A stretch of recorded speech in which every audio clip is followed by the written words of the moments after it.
Welcome to another episode of Beat the Press, joined by Miss Octavia Wyatt. Y'all don't say that much, but she's a mainstay in the studio with us. Our Tuesday night show here at Bliss.fm. To my right, Mr. Jerrell Leeper.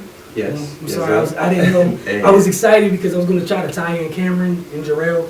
Oh, I got this week again. I mean, so you already know. 2 R's, 2 L's, just spelled the same. As you corrected me last week. As so I corrected you. We would be talking about the Super Bowl today, but we just spent an hour and 7 minutes. Yes, I'm going to use the precise time. An hour and 7 minutes in the radio, in the radio studio, on our radio show, talking about the Super Bowl. So if you want to listen to that, go to www.bliss.fm/MyMindOnSports or iTunes or our website. We'll share the links tomorrow, but it's just that simple. There's a lot of great things. We spent a lot of time talking about the Super Bowl tonight before you got in. Our guy Jamal, you can't see right now, he was beyond petty this evening talking about the Super Bowl, so we had a good time. You know, we're not above calling people out here. Speaking of calling people or organizations out, we're going to talk about Megatron, Mr. Calvin Johnson. Man, I always joke around and be like, life comes at us fast. Right. Detroit Lions, let us know that life comes at you fast. Did you do everything you needed to do to make sure that you optimized the time that you had with one Calvin Johnson, a.k.a. Megatron? Because you don't just get a nickname like that. Exactly. Ordinary. That's the best thing Roy Williams did in his career. Just gave him that nickname. That was a crowning moment of Roy Williams. I agree with you, sir. I concur. You know what? I concur. Say that again. The greatest thing Roy Williams ever did in his NFL career is give Calvin Johnson the name Megatron. It's the greatest thing he ever did.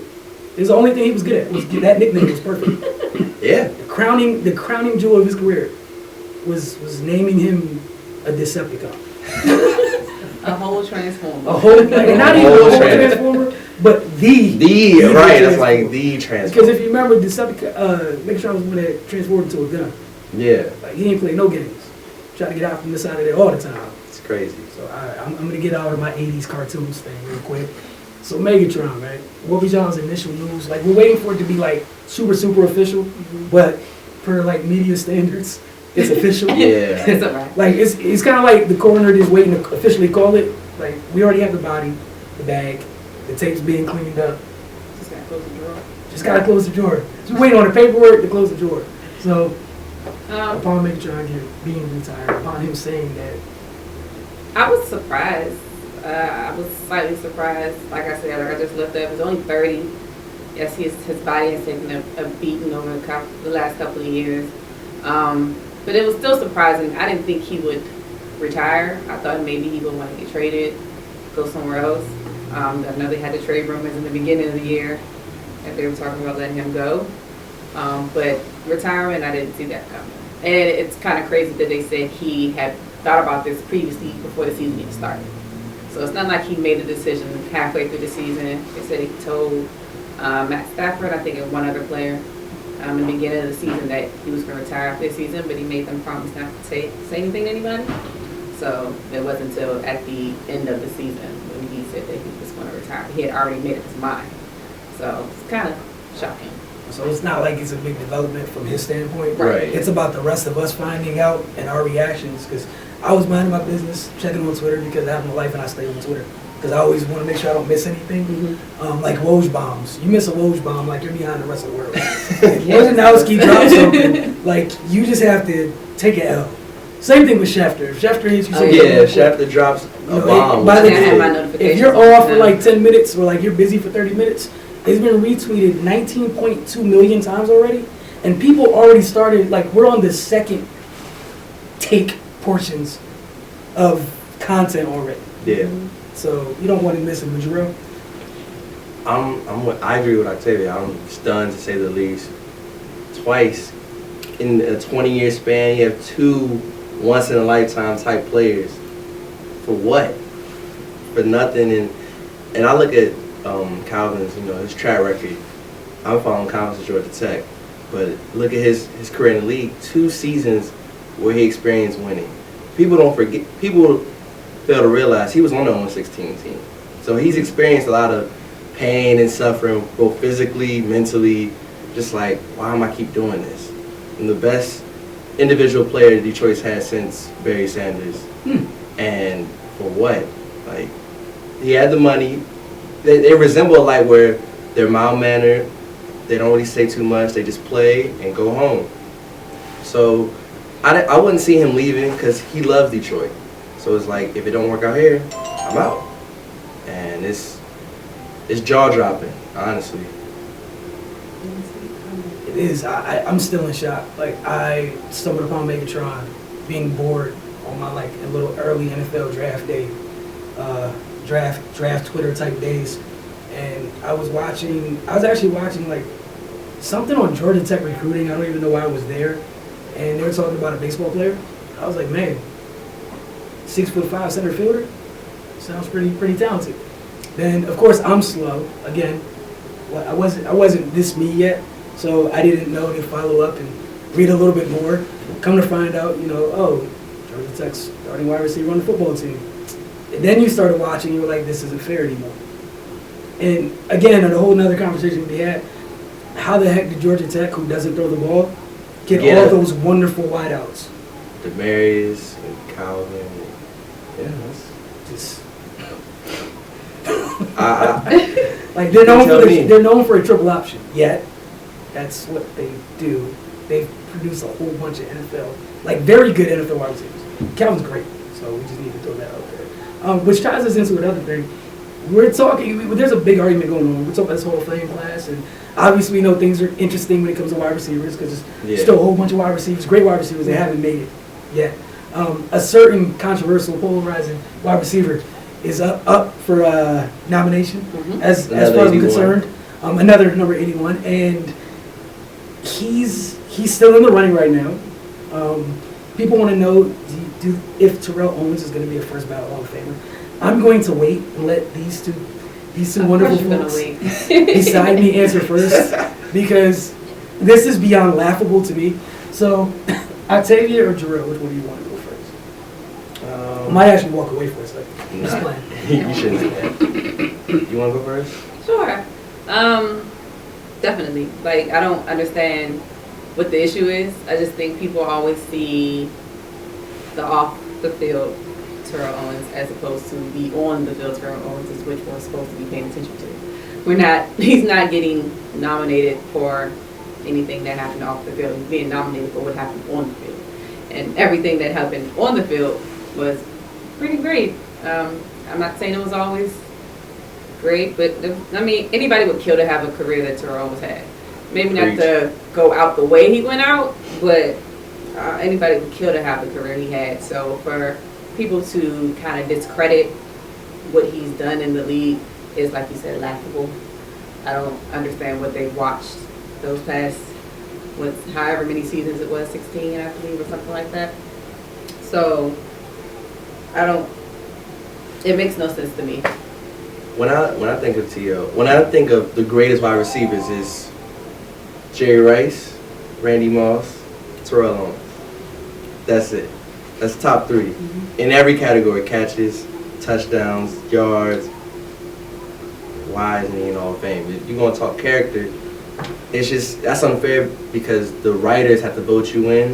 If you look at on the field work, who's better? But I got a question. To get in the Hall of Fame, it's not character isn't like a stat, right? Exactly. You're right. As far as I'm concerned, right? It's, no matter how, as long as you're not like Ray Caruth, and I'm so serious, you're not that level of off the field where you committed a murder. Character issues to that regard are very minimal.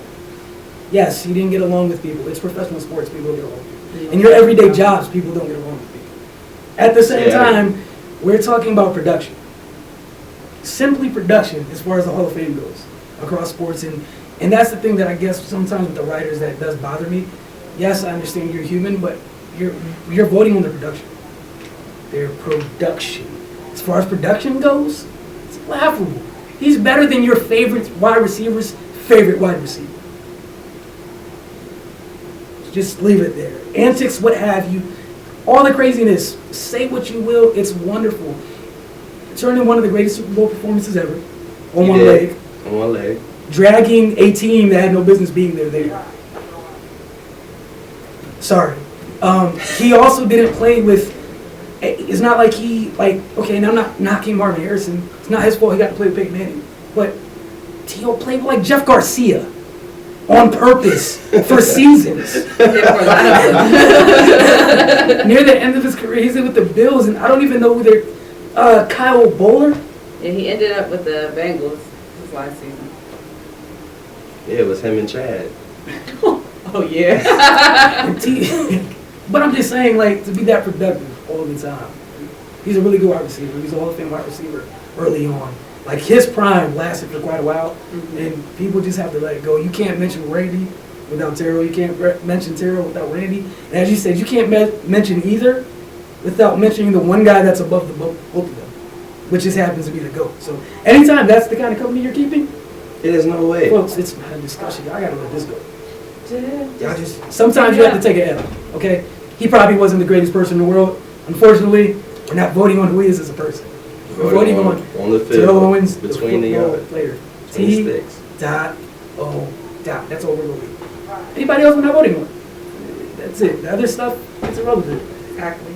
I can't believe y'all really, like, I was on Twitter and I was like, really? We're really talking about this? Like, all the things in the world we can be talking about, we're talking about this? All right, everybody, we're joined by Mr. Emmanuel Benton from Pro Player Insiders, taking some time out tonight to talk with us. Manny, what's going on, man? Nothing much, man. How are you? Good, man. It's almost that time of year, draft time, or the time of year everybody loves, especially when your team's bad, you know. But for the first time in a while, in Washington Redskins case, not bad. You know, you talk about building. So what are some of the areas in need? And it's hard to predict what Scott McCloughan's going to do. He's one of the greatest talent evaluators. So what do you think he's going to do? Well, I think obviously he's gonna what he calls is build football players, and he wants a group of football players, physical guys, who are all about the team.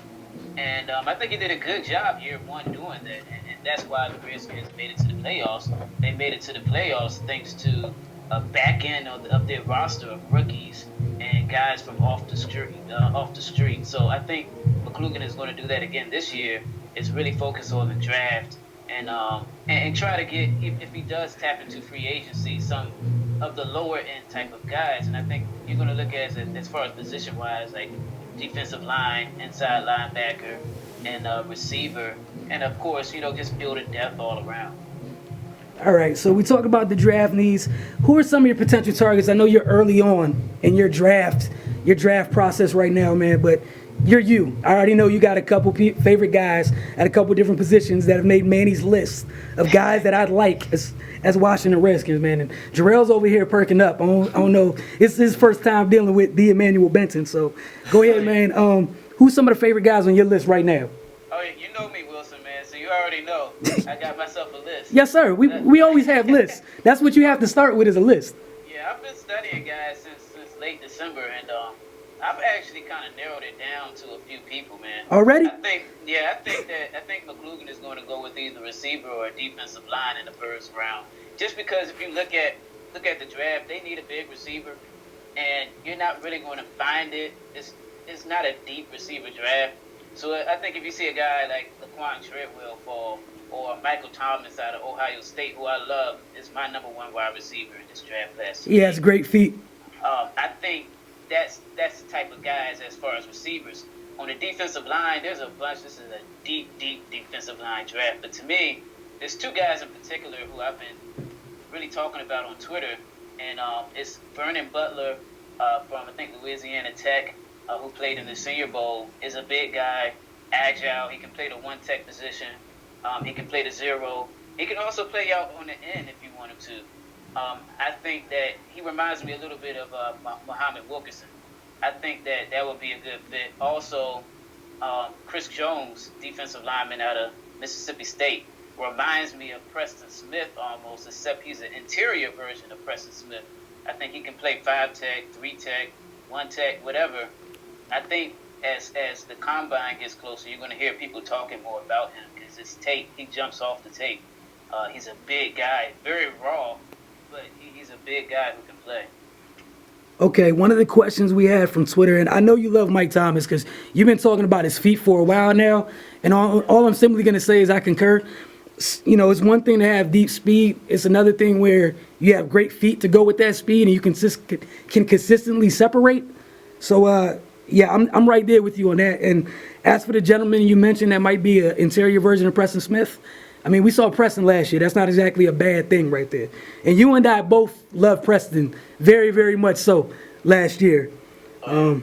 So one of the questions from Jay Villa, which positions could you still find value in after the 4th round or later in this year's draft? In every draft, there's a couple different positions that we feel that even if there's an early run on, there's still a boatload of talent left. So what do you think are a couple positions where Scott could decline on taking early, knowing that they're still gonna be well stocked later on? I think defensive line, definitely. This is a really, really deep defensive line draft. I mean, really deep. I think there could be about at least 15 guys who have first round grades, and we're talking about in just interior. I haven't even talked about the outside defensive ends. And also, I think inside linebacker, I know a lot of Redskins fans are really clamoring about inside linebacker. They think that, Scott McCloughan should try his best to get a Reggie Ragland or somebody like that, or Jalen Smith if he falls, which is cool. That's fine, but I think that he could wait and still get a good, valuable guy, and he's done this numerous times, as you know, with the 49ers. Look, Bowman was a 3rd round pick. It's real easy to get an outside, like an undersized outside linebacker in a 4-3, and that can play in space since you're playing outside, and just coach him up on how to play inside. Right. Yeah. That's what I think you can do. In this draft, there's several guys. I think Joe Schobert, who I really like. I think that he can move inside. I've also mentioned, and he's probably going to go higher in the draft, but a name to look out for is Leonard Floyd. I know a lot of people look at him from Georgia as a edge rusher. To me, this guy plays very well in space. I don't think he's very raw as a player. I think he's a jack of all trades, but I would love to see him play in the middle of a 3-4 defense. I think he has excellent eyes, and I think he will play well there. Okay, from Ryan Chase, at the 21st pick, would the Skins prefer a 2-down nose tackle or a 3-down defensive end? And as you said, it's deep there. So just going along with his hypothetical situation, if you're choosing a defensive lineman there, you going with a 2-down nose tackle or a 3-down end? Well, now, how about one that plays them all? Well, see, there you go, making sense again. So yeah, I think that's what you want, and I think that's what you can get in a guy like Vernon Butler or Chris Jones. That's why I mentioned those guys, because you have guys like Sheldon Day and Billings out of Baylor in this draft. Also, Sheldon Rankins, who's a very good player, but all of those guys I think are probably 3 techs, and I think that's probably where you play them. But with a Vernon Butler or a Chris Jones, these guys can play inside and outside, and I think that's why McCloughan may like him a little bit more. Yeah, one of the big things with him, and again, I'm not saying I'm a McCloughan expert, but it's all about versatility. The type of guys that you don't have to take off the field are the types of guys that stand out to him. Yeah, that's true. That's definitely true about him. The less subbing you have to do, it typically makes you a better defense. Some of the defenses we're seeing playing on this Sunday, they have some guys who don't have to come up the field for Denver. It's a luxury. They just have to have like 50 pass rushers, so they can come off, but they don't have to.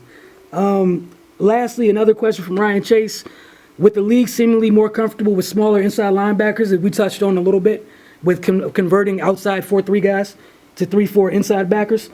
With Smith, Buchanan, and Alexander are examples he used.